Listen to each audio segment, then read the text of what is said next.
पहला, एक कलश में 5 लाल और 5 काली गेंदें हैं। यदृच्छा एक गेंद निकाली जाती है, इसका रंग नोट करने के बाद पुनः कलश में रख दी जाती है। पुनः निकाले गए रंग की 2 अतिरिक्त गेंदें कलश में रख दी जाती है तथा कलश में से एक गेंद निकाली जाती है। दूसरी गेंद की लाल होने की प्रायिकता क्या है? तो यहाँ पर कलश में 5 लाल व 5 काली गेंदें हैं, तो यदि हम इसमें से एक लाल गेंद निकालते हैं तो उसका रंग नोट करने के बाद उसमें वापस उस गेंद को रख देते हैं और हम उसमें उसी रंग के 2 अतिरिक्त गेंद रखते हैं। तो यदि हमने इसमें से एक लाल गेंद निकाला तो लाल गेंद का रंग नोट करने के बाद हम उसमें 2 और लाल रंग की गेंद डालेंगे। तो यहाँ पर कलश में 7 लाल गेंद व 5 काली गेंद है। और यदि हम पहली बार में काली गेंद निकालते हैं तो हम रंग नोट करने के बाद कलश में वापस 2 अतिरिक्त काली रंग की गेंद रखेंगे। तो कलश में 5 लाल व 7 काली गेंद है। तो अब हमें इसे बताना है कि दूसरी बार निकाली गई गेंद लाल हो उसकी प्रायिकता क्या है। तो यहाँ पर पहले हम घटना ए लिखेंगे जो हमें ज्ञात करना है, फिर हम यहाँ पर घटना E1 और घटना E2 लिखेंगे। यहाँ पर घटना ए है, दूसरी बार निकाली गई गेंद लाल है। यहाँ पर घटना E1 है, पहली बार निकाली गई गेंद लाल थी। और घटना E2 है, पहली बार निकाली गई गेंद काली थी। तो हमें इसमें इसकी प्रायिकता ज्ञात करना है, मतलब हमें इसमें प्रोबेबिलिटी ऑफ ए ज्ञात करना है। तो यहाँ पर प्रोबेबिलिटी ऑफ ए बराबर आ जाएगा प्रोबेबिलिटी ऑफ E1 गुणा में probability of A by E1। यहाँ पर इसका मतलब है कि पहली बार निकाली गई गेंद लाल थी, और यहाँ पर इसका मतलब है पहली बार निकाली गई गेंद लाल थी तो दूसरी बार निकाली गई गेंद लाल हो उसकी प्रायिकता। यहाँ प्रोबेबिलिटी ऑफ E2 गुणा में probability of A by E2। यहाँ पर इसका मतलब है पहली बार निकाली गई गेंद काली थी, यहाँ पर इसका मतलब है पहली बार निकाली गई गेंद काली थी तो दूसरी बार निकाली गई गेंद लाल हो उसकी प्रायिकता। तो प्रोबेबिलिटी ऑफ ए बराबर हम इसका मान ज्ञात करेंगे। तो यहाँ पर E1 है, पहली बार निकाली गई गेंद लाल थी, तो यहाँ पर कलश में कुल 10 गेंदें जिसमें से 5 लाल व 5 काली गेंदें हैं। और अगर हम उसमें से एक गेंद निकालते हैं और वो लाल हो उसकी प्रायिकता है 5/10 गुणा हम इसका मान ज्ञात करेंगे। तो यहाँ पर इसका मतलब है पहली बार निकाली गई गेंद लाल थी तो दूसरी बार निकाली गेंद लाल हो उसकी प्रायिकता। तो यहाँ पर अगर हम पहली बार गेंद निकालते हैं और वो लाल हो तो उसमें 2 अतिरिक्त लाल गेंदें रखेंगे। तो इसका मतलब है यहाँ पर कलश में कुल 12 गेंदें जिसमें से 7 लाल गेंदें हैं। तो यहाँ पर इसका मान आ जाएगा 7/12 धन यह पहली बार निकाली गेंद काली थी, तो यहाँ पर ये हो जाएगा 5/10 गुणा, इसका मतलब है पहली बार निकाली गेंद काली थी तो दूसरी बार निकाली गई गेंद लाल हो उसकी प्रायिकता। तो यहाँ पर यदि हम पहली बार गेंद निकालते हैं और वो काली हो तो हम उसमें 2 काले रंग की और गेंदें रखेंगे। इसका मतलब है कि यहाँ पर कलश में कुल 12 गेंदें जिसमें से 5 लाल गेंदें हैं व 7 काली गेंदें हैं। तो यहाँ पर इसका मान हो जाएगा 5 बटे यहाँ पर आ जाएगा 12, फिर 5 एकम 5, 5 दूनी 10, 5 एकम 5, 5 दूनी 10। तो यहाँ से प्रोबेबिलिटी ऑफ ए बराबर हम इनका गुणा करेंगे। तो यहाँ पर आ जाएगा 7/24 धन यहाँ पर 5/24। तो प्रोबेबिलिटी ऑफ ए बराबर हम इनको जोड़ेंगे तो यहाँ पर आ जाएगा 12 यहाँ पर 24, फिर 12 एकम 12, 12 दूनी 24। तो यहाँ पर प्रोबेबिलिटी ऑफ ए का मान आ जाएगा 1/2। इसका मतलब है कि दूसरी बार निकाली गेंद लाल हो उसकी प्रायिकता 1/2 है। दूसरा, एक थैले में 4 लाल और 4 काली गेंदें हैं और एक अन्य थैले में 2 लाल और 6 काली गेंदें हैं। दोनों थैलों में से एक को यादृच्छिक चुना जाता है और उसमें से एक गेंद निकाली जाती है जो कि लाल है। इस बात की क्या प्रायिकता है कि गेंद पहले थैले से निकाली गई है। तो यहाँ पर 2 थैले जिसमें से पहले थैले में 4 लाल और 4 काली गेंदें हैं और दूसरे थैले में 2 लाल और 6 काली गेंदें हैं, और हम दोनों थैले में से किसी एक थैले को चुनते हैं, फिर हम उसमें से एक गेंद निकालते हैं और यहाँ पर निकाला गेंद लाल है। तो हमें इसमें प्रायिकता ज्ञात करना है कि वो लाल गेंद पहले थैले से निकाली गई है। जहाँ पर हमें दिया हुआ है तो हम इसमें इसकी प्रायिकता को ज्ञात करते हैं, मतलब ये बेस प्रमेय है। तो पहले हम यहाँ पर लिखेंगे पहले थैले में 4 लाल और 4 काली गेंदें हैं और दूसरे थैले में 2 लाल और 6 काली गेंदें हैं। फिर हम 3 घटनाएं लिखेंगे। तो घटना ए है जो घटित हो चुका है, मतलब लाल गेंद निकाली गई है, और घटना E1 है पहले थैले से निकाली गई है, और घटना E2 है दूसरे थैले से निकाली गई है।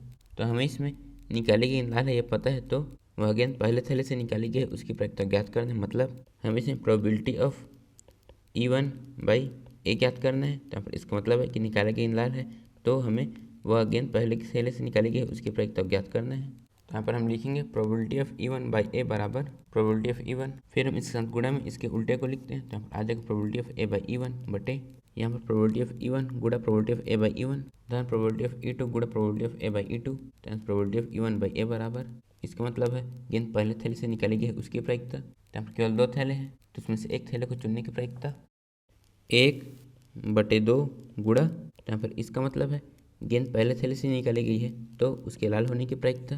तो यहाँ पर पहले थैले में कुल 8 गेंदें जिसमें से 4 लाल और 4 काली गेंदें हैं। तो यहाँ पर इसका मान हो जाएगा 4/8 बटे इसका मान आ जाएगा 1/2 गुणा 4/8 धन गेंद दूसरे थैले से निकाली गई है उसकी प्रायिकता। तो यहाँ पर आ जाएगा 1/2 गुणा गेंद दूसरे थैले से निकाली गई है तो उसके लाल होने की प्रायिकता। तो दूसरे थैले में 2 लाल और 6 काली गेंदें हैं, मतलब उसमें कुल 8 गेंदें हैं जिसमें से 2 लाल और 6 काली है। तो यहाँ पर इसका मान हो जाएगा 2/8। तो यहाँ पर प्रोबेबिलिटी ऑफ E1/A बराबर हम इनका गुणा करेंगे। तो यहाँ पर आ जाएगा 4/16 बटे यहाँ पर आ जाएगा 4/16 धन यहाँ पर आ जाएगा 2/16। तो यहाँ प्रोबेबिलिटी ऑफ E1/A बराबर यहाँ पर आ जाएगा 4/16 बटे हम इनको जोड़ेंगे तो यहाँ पर आ जाएगा 6/16, फिर इससे ये कट जाएगा, फिर 2 दूनी 4, 2 तिया 6। तो यहाँ पर प्रोबेबिलिटी ऑफ E1/A बराबर 2/3, मतलब निकाली गई गेंद लाल है और वो पहले थैले से निकाली गई उसकी प्रायिकता 2/3 है। 3, यह ज्ञात है कि एक महाविद्यालय के छात्रों में से 60% छात्रावास में रहते हैं और 40% छात्रावास में नहीं रहते हैं। पूर्ववर्ती वर्ष के परिणाम सूचित करते हैं कि छात्रावास में रहने वाले छात्रों में से 30% और छात्रावास में न रहने वाले 20% छात्रों ने ए ग्रेड लिया। वर्ष के अंत में महाविद्यालय के एक छात्र को यादृच्छा चुना गया और यह पाया गया कि उसे ए ग्रेड मिला है। इस बात की क्या प्रायिकता है कि वह छात्रावास में रहने वाला है। यहाँ पर एक महाविद्यालय है जिसमें 60% विद्यार्थी छात्रावास में रहते हैं और 40% विद्यार्थी छात्रावास में नहीं रहते हैं। और पिछले वर्ष के परिणाम में छात्रावास में रहने वाले 30% विद्यार्थियों को ए ग्रेड मिला और छात्रावास में न रहने वाले 20% विद्यार्थियों को ए ग्रेड मिला। फिर वर्ष के अंत में महाविद्यालय से हम एक छात्र को यादृच्छा चुनते हैं और उसे ए ग्रेड मिला है, तो हमें इसमें प्रायिकता ज्ञात करना है कि वह छात्र छात्रावास में रहने वाला था। जहाँ पर हमें ये पता है तो हमें इसमें इसे ज्ञात करना है, मतलब हम इसमें बेस प्रमेय का उपयोग करेंगे। तो पहले हम 3 घटनाएं लिखेंगे। तो यहाँ पर घटना ए है जो हमें पता है, मतलब छात्र को ए ग्रेड मिल चुका है। फिर यहाँ पर घटना E1 है, छात्र छात्रावास में रहता है। और यहाँ पर घटना E2 है, छात्र छात्रावास में नहीं रहता है। हमें पता है कि यहाँ पर छात्र को ए ग्रेड मिला है तो वह छात्रावास में रहने वाला है, उसकी प्रायिकता को हमें ज्ञात करना है, मतलब हमें इसमें प्रोबेबिलिटी ऑफ E1/A ज्ञात करना है। तो फिर इसका मतलब है कि छात्र को ए ग्रेड मिला है और वो छात्रावास में रहता है उसकी प्रायिकता। तो फिर इसका सूत्र हो जाएगा प्रोबेबिलिटी ऑफ E1 गुणा में हम इसके उल्टा को लिखेंगे तब आ जाएगा प्रोबेबिलिटी ऑफ A/E1 बटे में आ जाएगा प्रोबेबिलिटी ऑफ E1 गुणा प्रोबेबिलिटी ऑफ A/E1 धन प्रोबेबिलिटी ऑफ E2 गुणा probability of A/E2 times probability of E1/A बराबर हम यहाँ पर इसका मान ज्ञात करेंगे। और यहाँ पर है छात्र छात्रावास में रहता है उसकी प्रायिकता।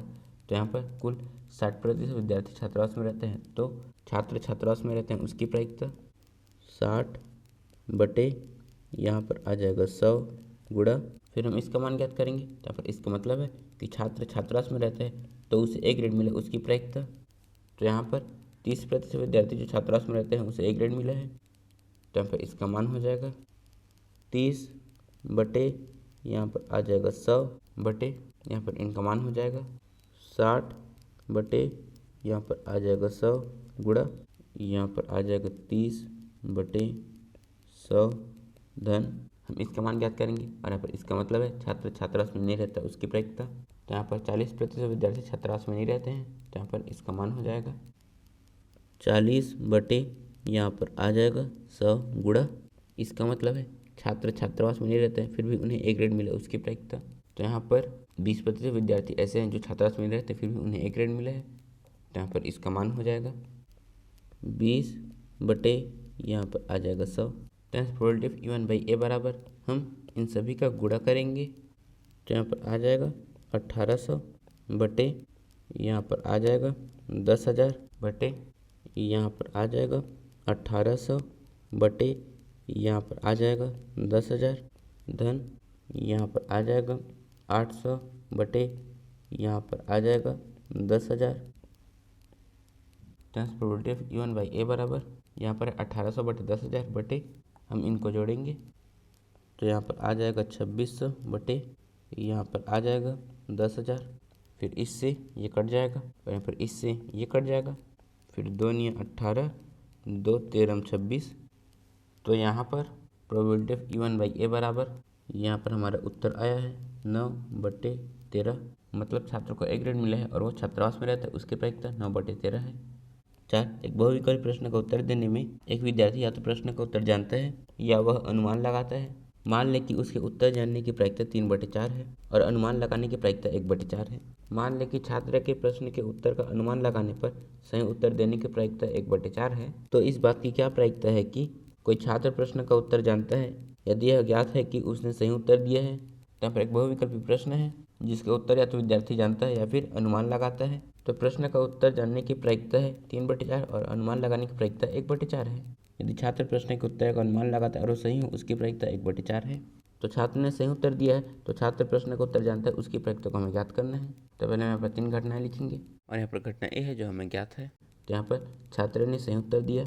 घटना E1 है छात्र प्रश्न का उत्तर जानता है और घटना E2 है छात्र प्रश्न का उत्तर नहीं जानता है। तो जब छात्र ने सही उत्तर दिया तो उस छात्र द्वारा प्रश्न का उत्तर जानने की प्रायिकता को हमें ज्ञात करना है, मतलब हमें इसमें प्रोबेबिलिटी ऑफ E1/A ज्ञात करना है। यहाँ पर इसका मतलब है कि छात्र ने सही उत्तर दिया और वो प्रश्न का उत्तर जानता है उसकी प्रायिकता। यहाँ पर इसका सूत्र हो जाएगा प्रोबेबिलिटी ऑफ E1, फिर हम इसको उल्टा लिखेंगे तो यहाँ पर आ जाएगा प्रोबेबिलिटी ऑफ A/E1 बटे यहाँ प्रोबेबिलिटी ऑफ E1 गुणा probability of A/E1 then probability of E2 गुणा प्रोबेबिलिटी ऑफ A/E2 तो यहाँ से प्रोबेबिलिटी ऑफ E1/A बराबर। इसका मतलब है छात्र प्रश्न का उत्तर जानता है उसकी प्रायिकता। तो यहाँ पर छात्र प्रश्न का उत्तर जानता है उसकी प्रायिकता 3/4 है।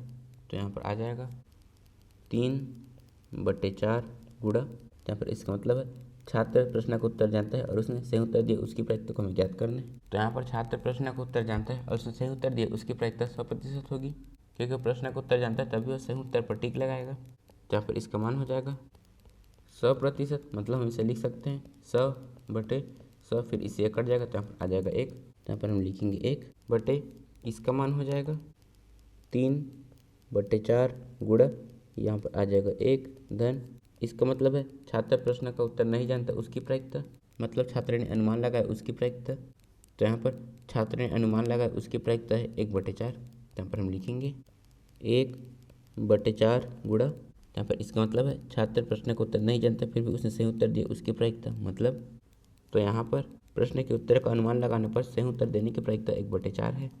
तो यहाँ पर इसका मान हो जाएगा 1/4 टाइम्स प्रोबेबिलिटी ऑफ E1/A बराबर हम इनका गुणा करेंगे तो यहाँ पर आ जाएगा 3/4 बटे यहाँ पर आ जाएगा 3/4 धन यहाँ पर आ जाएगा 1/16।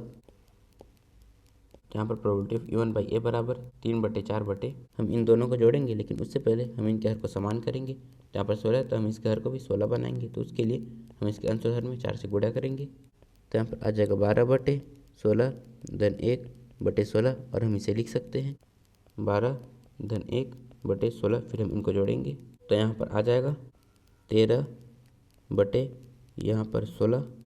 तो यहाँ पर प्रोबेबिलिटी ऑफ E1/A बराबर हम इसे ऊपर ले जाएंगे तो यह पलट जाएगा तो यहाँ पर आ जाएगा 3/4 गुणा 16 बटे यहाँ पर आ जाएगा 13 फिर 4 एकम 4 4 चौक 16। तो यहाँ प्रोबेबिलिटी ऑफ E1/A बराबर हम 3 का 4 में और 1 का 13 में गुणा करेंगे तो यहाँ पर आ जाएगा 12 बटे यहाँ पर 13। तो यहाँ पर छात्र ने सही उत्तर दिया और वो प्रश्न का उत्तर जानता है उसकी प्रायिकता 12/13 है। 5 किसी विशेष रोग के सही निदान के लिए रक्त की जांच 99% असरदार है जब वास्तव में रोगी उस रोग से ग्रस्त होता है, किंतु 0.5% बार किसी स्वस्थ व्यक्ति की रक्त जांच करने पर निदान गलत रिपोर्ट देता है, यानी व्यक्ति को रोग से ग्रस्त बतलाता है। यदि किसी जन समुदाय में 0.1% लोग उस रोग से ग्रस्त हैं तो क्या प्रायिकता है कि कोई यादृच्छिक चुना गया व्यक्ति उस रोग से ग्रस्त होगा यदि उसके रक्त की जांच में यह बताया जाता है कि उसे यह रोग है।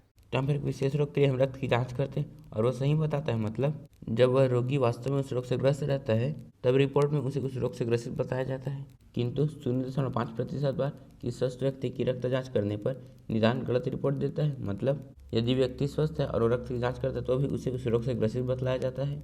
और यहाँ पर किसी जन समुदाय में 0.1% लोग उस रोग से ग्रस्त हैं तो हमें प्रायिकता ज्ञात करना है कि यदि हम यादृच्छिक कोई व्यक्ति चुनते हैं और उस रोग से ग्रस्त है तो उसके रक्त जांच में भी उसे उस रोग से ग्रसित बताया गया है। तो पहले हम 3 घटनाएं लिखेंगे। यहाँ पर घटना ए है जो हमें दिया गया है, यहाँ पर हमें बताया गया है कि व्यक्ति की रक्त जांच करने पर रिपोर्ट उसे उस रोग से ग्रस्त बताता है। यहाँ पर ए आ जाएगा रिपोर्ट में व्यक्ति को रोगी बताया गया है और वह घटना ई है जो हमें ज्ञात करना है और हमें इसमें ज्ञात करना है कि यादृच्छिक चुना गया व्यक्ति उस रोग से ग्रस्त है। तो वह घटना E1 हो जाएगा वास्तव में रोगी है और घटना E2 हो जाएगा वास्तव में रोगी नहीं है। तो हमें इसमें प्रायिकता ज्ञात करना है कि यादृच्छिक चुना गया व्यक्ति उस रोग से ग्रस्त है यदि उसके रिपोर्ट में भी उसे रोगी बताया गया है, मतलब हमें इसे प्रोबेबिलिटी ऑफ E1/A ज्ञात करना है। तो यहाँ पर इसका मतलब है कि व्यक्ति को रिपोर्ट में रोगी बताया गया है और वो वास्तव में रोगी है। तो यहाँ पर इसका सूत्र हो जाएगा प्रोबेबिलिटी ऑफ इवन, गुणा में हम इसे पलट देंगे तो यहाँ पर आ जाएगा probability of A by E one बटे यहाँ पर आ जाएगा प्रोबेबिलिटी ऑफ इवन गुणा probability of A by E one धन यहाँ पर आ जाएगा प्रोबेबिलिटी ऑफ ई टू गुणा probability of A by E two. तो probability of E one by A बराबर हम इसका मान ज्ञात करेंगे। तो यहाँ पर इसका मतलब है कि वास्तव में रोगी है। तो यहाँ पर 0.1% लोग उस रोग से ग्रस्त हैं। तो यहाँ पर इसका मान हो जाएगा 1 बटे यहाँ पर आ जाएगा 1000 गुणा, इसका मतलब है कि वह वास्तव में रोगी है और उसी रिपोर्ट में भी रोगी बताया गया है। तो जब हम रक्त जांच करते हैं तो 99% बार वो हमें सही रिपोर्ट देता है। मतलब जब व्यक्ति रोग से ग्रसित रहता है तो हमें रिपोर्ट में बताता है कि वह रोग से ग्रसित है। तो यहाँ पर इसका मान हो जाएगा 99 बटे यहाँ पर आ जाएगा 100 बटे इसका मान हो जाएगा 1 बटे यहाँ पर आ जाएगा 1000 गुणा यहाँ पर आ जाएगा 99 बटे 100 धन फिर हम इसका मान ज्ञात करेंगे। तो यहाँ पर इसका मतलब है कि वास्तव में रोगी नहीं है। तो यहाँ पर वास्तव में रोगी 1 बटे 1000 है। तो हम 1 में 1 बटे 1000 घटाएंगे तो यहाँ पर ये हो जाएगा 999 बटे 1000। तो यहाँ पर हम लिखेंगे 999 बटे यहाँ पर आ जाएगा 1000 गुणा, इसका मतलब है कि वास्तव में रोगी नहीं है लेकिन फिर भी उसे रिपोर्ट में रोगी बताया गया है। तो यहाँ पर रिपोर्ट 0.5% बार गलत रिपोर्ट देता है। मतलब वह 0.5% बार स्वस्थ व्यक्ति को भी रोगी बताता है। तो यहाँ पर इसका मान हो जाएगा 5 बटे यहाँ पर आ जाएगा 1000। यहाँ probability of E one by A बराबर हम इनका गुणा करेंगे। तो यहाँ पर आ जाएगा 99 बटे यहाँ पर 1 लाख बटे यहाँ पर आ जाएगा 99 बटे यहाँ पर 1 लाख धन यहाँ पर आ जाएगा 4995 बटे यहाँ पर आ जाएगा 10 लाख। यहाँ से probability of E one by A बराबर यहाँ पर आ जाएगा 99 बटे 1 लाख बटे यहाँ पर 10 लाख है और यहाँ पर 1 लाख है। तो इसे भी 10 लाख बनाने के लिए हम इसके आंसर हर में 10 से गुणा करेंगे। तो यहाँ पर आ जाएगा 990 धन 4995 बटे यहाँ पर आ जाएगा 10 लाख। फिर हम इनको जोड़ेंगे तो यहाँ पर आ जाएगा 5985 बटे यहाँ पर आ जाएगा 10 लाख। तो यहाँ पर probability of E one by A बराबर 99 बटे 1 लाख। फिर हम इसे ऊपर ले जाएंगे तो यह पलट जाएगा। तो यहाँ पर आ जाएगा गुणा में 10 लाख बटे 5985। फिर यहाँ पर इससे ये कट जाएगा। तो यहाँ से probability of E one by A बराबर हम 99 का 10 में और इसका 1 में गुणा करेंगे। तो यहाँ पर आ जाएगा 990 बटे 5985। फिर 9 11 99 900 फिर 9 छक्के 54 फिर से 9 छक्के 54 फिर 9 पंचे 45। तो यहाँ पर आ जाएगा 5 दूनी 10 फिर यहाँ पर 5 दूनी 10। तो यहाँ पर आ जाएगा 5 13 65 और 5 3 15। तो यहाँ पर प्रोबेबिलिटी ऑफ इवन बाई ए का मान है 22 बटे यहाँ पर आ जाएगा 133। मतलब रिपोर्ट में उसे रोग से ग्रस्त बताया गया है और वास्तव में रोगी है, उसकी प्रायिकता 22 बटे 133 है। 3 सिक्के दिए गए हैं। एक सिक्के के दोनों ओर चित ही है, दूसरा सिक्का अभिनत है जिसमें चित 75% बार प्रकट होता है और तीसरा अनभिनत सिक्का है। तीनों में से एक सिक्के को यादृच्छिक चुना गया और उसे उछाला गया है। यदि सिक्के पर चित प्रकट हो तो क्या प्रायिकता है कि वह दोनों चित वाला सिक्का है। तो हमारे पास 3 सिक्के हैं जिसमें से एक सिक्का जिसके दोनों ओर चित है मतलब दोनों ओर हेड है और दूसरा सिक्का अभिनत है जिसमें चित 75% बार प्रकट होता है। मतलब हमने दूसरे सिक्के में ऐसा कुछ किया जिससे 75% बार हेड ही आता है। और तीसरा अनभिनत सिक्का है मतलब तीसरे सिक्के में हेड और टेल आने की प्रायिकता 50% ही है। मतलब हमने तीसरे सिक्के में कुछ भी नहीं किया है। तो अब हम तीनों सिक्कों में से एक सिक्के को यादृच्छिक चुनते हैं और उसे उछालते हैं और उसमें चित मतलब हेड प्रकट होता है। तो क्या प्रायिकता है कि वह दोनों चित वाला सिक्का है। मतलब जब हम यादृच्छिक सिक्का चुनते हैं और उसे उछालते हैं और उसमें चित आता है तो उसके पहले सिक्के होने की प्रायिकता क्या है उसे हमें ज्ञात करना है। तो पहले हम यहाँ पे 4 घटनाएं लिखेंगे। घटना ए, घटना E1, घटना E2, घटना E3 और घटना ए है जो हमें पता है और यहाँ पर हमें पता है कि सिक्के पर चित प्रकट हुआ है। तो यहाँ पर हम लिखेंगे सिक्के पर चित आया है। फिर यहाँ पर घटना E1 हो जाएगा दोनों ओर चित वाला सिक्का चुना। घटना E2 75% बार चित आने वाला सिक्का चुना और घटना E3 अनभिनत सिक्का चुना। तो हमें इसमें सिक्के पर चित प्रकट हो तो दोनों चित वाला सिक्का चुनने की प्रायिकता को हमें ज्ञात करना है। मतलब हमें इसे प्रोबेबिलिटी ऑफ इवन बाई ए ज्ञात करना है। यहाँ पर इसका मतलब है कि सिक्के पर चित प्रकट हुआ है और चुना गया सिक्का दोनों ओर चित वाला सिक्का है। तो यहाँ पर इसका सूत्र हो जाएगा प्रोबेबिलिटी ऑफ E1, फिर हम गुणा में इसे पलट देंगे तो यहाँ पर आ जाएगा probability of A by E1 बटे यहाँ पर प्रोबेबिलिटी ऑफ E1 गुणा probability of A by E1, then probability of E2 गुणा probability of A by E2, then probability of E3 गुणा probability of A by E3, then probability of E1 by A बराबर। तो पहले हम इसे ज्ञात करेंगे। तो यहाँ पर इसका मतलब है कि दोनों ओर जीत आने वाला सिक्का चुना। तो यहाँ पर हमारे पास 3 सिक्के हैं और 3 सिक्कों में से किसी एक सिक्के को चुनने की प्रायिकता 1/3 है। तो यहाँ पर ये हो जाएगा 1/3 गुणा हमें इसका मान ज्ञात करना है। तो यहाँ पर इसका मतलब है कि हमने दोनों ओर चित आने वाला सिक्का चुना है और उस पर चित आया उसकी प्रायिकता को हमें ज्ञात करना है। तो यदि सिक्के के दोनों ओर चित है तो चित आने की प्रायिकता 100% है। तो यहाँ पर आ जाएगा 100% और हम इसे लिख सकते हैं 100/100, फिर इससे कट जाएगा तो यहाँ पर आ जाएगा 1। तो हम यहाँ पर लिखेंगे 1/, इसका मान आ जाएगा 1/3 गुणा यहाँ पर 1 धन, इसका मतलब है 75% बार चित आने वाला सिक्का चुना। तो फिर इसकी प्रायिकता 1/3 गुणा, इसका मतलब है कि हमने 75% बार चित आने वाला सिक्का चुना और उस पर चित आया उसकी प्रायिकता। तो जब हम दूसरा सिक्का चुनते हैं तो उस पर 75% बार चित आने की प्रायिकता है। तो यहाँ पर इसका मान हो जाएगा 75/, यहाँ पर आ जाएगा 100 धन अनभिन्नत सिक्का मतलब तीसरा सिक्का चुनने की प्रायिकता 1/3 गुणा। यहाँ पर इसका मतलब है कि हमने अनभिन्नत सिक्का चुना और उस पर चित आ जाए उसकी प्रायिकता। तो अनभिन्नत सिक्के पर चित आने की प्रायिकता 1/2। तो यहाँ पर probability of E1 by A बराबर हम इन सभी का गुणा करेंगे। तो यहाँ पर आ जाएगा 1/3 बटे यहाँ पर 1/3 धन 75 बटे यहाँ पर आ जाएगा 300 धन 1/6 टेंस probability of E1 by A बराबर यहाँ पर 1/3 बटे इसके हर में 300 है तो इनके हर को भी 300 बनाने के लिए हम इसके आंसर हर में 100 से और इसके आंसर हर में 50 से गुणा करेंगे। तो यहाँ पर आ जाएगा 100/300 धन यहाँ पर 75/300 धन यहाँ पर 50/300 और यहाँ पर हम इसे लिख सकते हैं 100 धन यहाँ पर 75 धन यहाँ पर आ जाएगा 50/, यहाँ पर आ जाएगा 300। तो यहाँ पर probability of E1 by A बराबर हम इन दोनों को जोड़ेंगे तो ये हो जाएगा 125, फिर हम 125 में 100 जोड़ेंगे तो यहाँ पर आ जाएगा 225। तो हम 225/300 को ऊपर ले जाएंगे तो यह पलट जाएगा। तो यहाँ पर आ जाएगा 1/3 गुणा यहाँ पर आ जाएगा 300 बटे यहाँ पर आ जाएगा 225, फिर यहाँ पर 3 एकम 3, 3 दाम 30, 3 शून्य 0, फिर यहाँ 25 चौक 100, 25 नहीं 225। Probability of E1 by A बराबर हम 4 का 1 में और 9 का 1 में गुणा करेंगे तो यहाँ पर आ जाएगा 4/9।